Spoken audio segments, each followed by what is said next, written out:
Être une femme, c'est avoir le droit, par un baiser provoquant, et tout sauf innocent, de capturer enfin l'objet résolument convoité de notre fugace désir, pour votre bon plaisir ou votre amer déplaisir.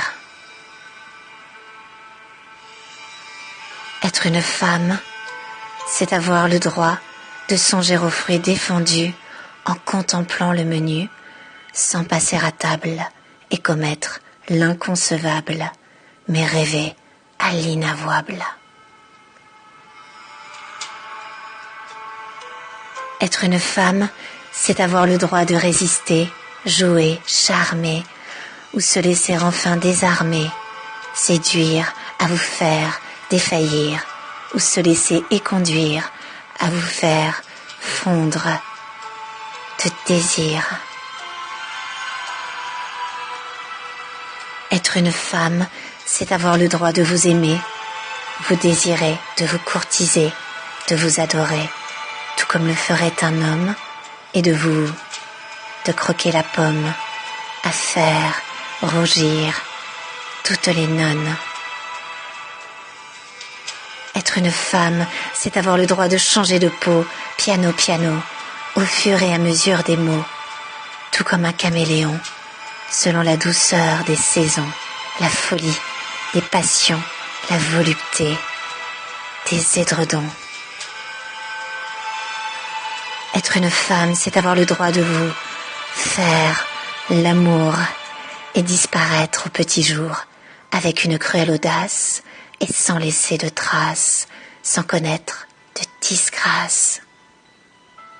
Être une femme, c'est avoir le droit de penser tendrement à vous et sentir l'amour rosir nos joues, mais s'enfuir en courant quand votre cœur bon enfant vient à nous parler sentiment. Être une femme, c'est avoir le droit de vous chuchoter un « je t'aime » et le lendemain dilemme, lâchement vous avouer avoir cruellement oublié pour cause d'état d'ébriété. Être une femme, c'est avoir le droit de vous mener à l'hôtel pour la nuit et vous dire passionnément oui, mais non pour l'éternité comme vous l'aviez rêvé.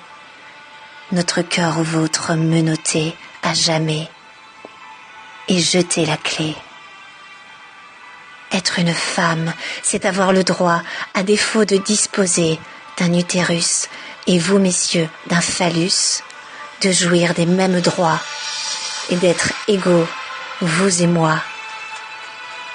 Même si nous a été donné de porter et d'enfanter, de ne pas nous considérer comme d'abjectes, vulgaires et immorales femmes légères, dépourvues de bonnes manières.